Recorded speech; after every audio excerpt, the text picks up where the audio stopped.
नमस्ते। मैं डॉक्टर सरिता कुमावत।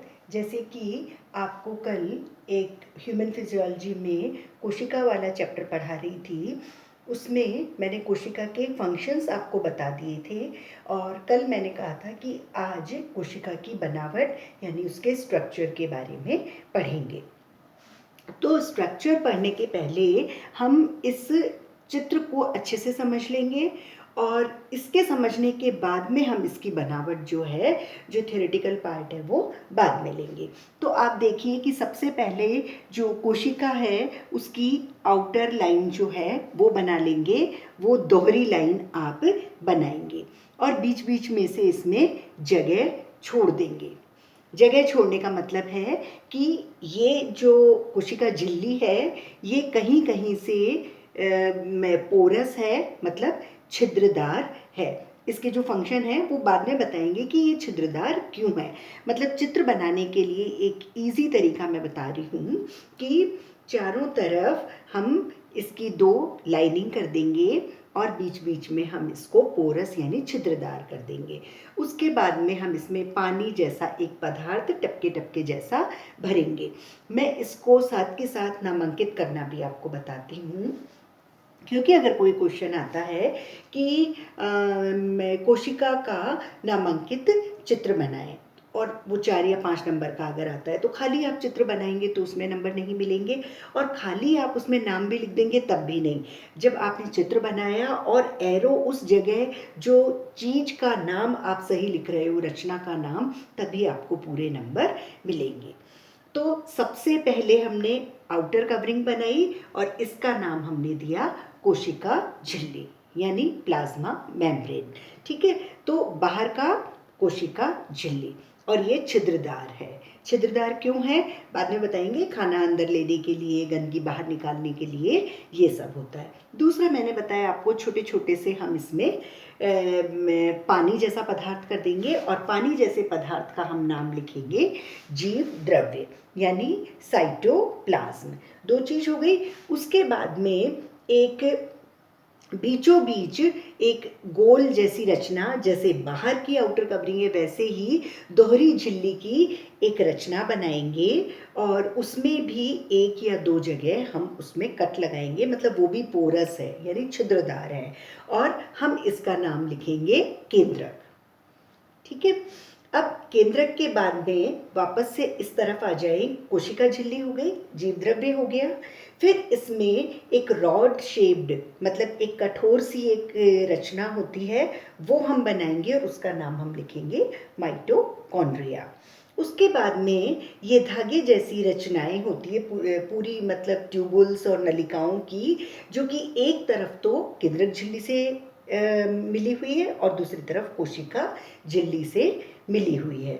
दोनों तरफ से ये अटैच्ड है और इसका नाम है अंतःप्रदवी जालिका यानी एंडोप्लाज्मिक रेटिक्यूलम।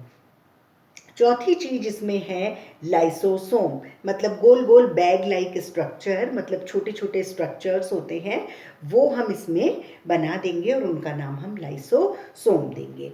उसके बाद में केंद्रक के पास में धागे जैसी रचनाएं बनाएंगे और इसका नाम हम लिखेंगे गोल्जी काय। ये इस तरह से क्यों लिखे हैं वो बाद में जब हम इसका पूरा बनावट का एक क्लासिफिकेशन देखेंगे तब हमको ये चीज़ समझ में आ जाएगी। तो अभी आपको समझ में आ गया कि ये कोशिका झिल्ली है, ये पानी जैसा जीव द्रव्य है, उसके बाद में माइटोकॉन्ड्रिया है, अंतःप्रदवी जालिका है, लाइसोसोम्स हैं और गोल्जी काय। अभी मैंने बताया था कि बीचों बीच एक गोल जैसी रचना बनाएंगे, इसका नाम होगा केंद्रक और ये जो केंद्रक है इसकी जो आउटर कवरिंग है इसका हम लिखेंगे केंद्रक झिल्ली। जैसे ये कोशिका झिल्ली है वैसे ही ये केंद्रक झिल्ली। इसके अंदर जो पानी जैसा पदार्थ जो द्रव्य है उसका हम नाम लिखेंगे केंद्रक द्रव्य। केंद्रिका, केंद्रक झिल्ली, केंद्रक द्रव्य। इसके अंदर एक गाढ़ी रचना होती है, एक बहुत ही गोल गोल सी गाढ़ी रचना और उसको हम कहेंगे केंद्रिका। उसके बाद में ये जो धागे जैसी रचनाएं दिखाई दे रही हैं हम इनको कहेंगे गुणसूत्र यानी क्रोमोसोम्स। ठीक है, तो मतलब जो ये बीचों बीच वाली रचना है वो केंद्रक, केंद्रक की कवरिंग जो है वो केंद्रक झिल्ली, अंदर जो पानी जैसा पदार्थ है केंद्रक द्रव्य, अंदर गोल रचना है वो केंद्रिका, और फिर गुणसूत्र धागे जैसी रचना जो कि बाद में सेल डिवीजन यानी कोशिका विभाजन में काम में आती है, उस समय हम पढ़ाएंगे। फिर इसमें कुछ दाने जैसी रचनाएं हैं, हम उनका नाम लिखेंगे राइबोसोम्स। राइबोसोम्स जो है वो एंडोप्लाज्मिक रेटिकुलम मतलब अंतःप्रद्रवी जालिका के ऊपर भी चिपके हुए रहते हैं। बाद में हम पढ़ाएंगे कि मतलब ये अंतःप्रद्रवी जालिका दो तरह की होती है, एक ये चिकनी जिस पे कुछ नहीं है और जिस पर कुछ चिपका हुआ है वो राइबोसोम्स होती है, वो खुरदरी अंतःप्रद्रवी जालिका होती है।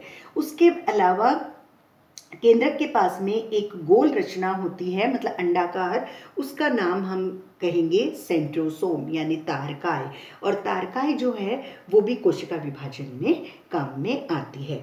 तो अब अगर आप कोशिका का नामांकित चित्र बनाने के लिए कहेंगे तो कोशिका के चित्र के लिए आपको एक गोल रचना चाहिए, इसमें बाहर कोशिका झिल्ली, फिर अंदर पानी जैसा पदार्थ जीव द्रव्य, फिर माइटोकॉन्ड्रिया, अंतःप्रद्रवी जालिका, लाइसोसोम्स और गोल्जिकाए। ये तो इसकी मेन रचनाएं हुई जीव द्रव्य में पाई जाने वाली चीजें।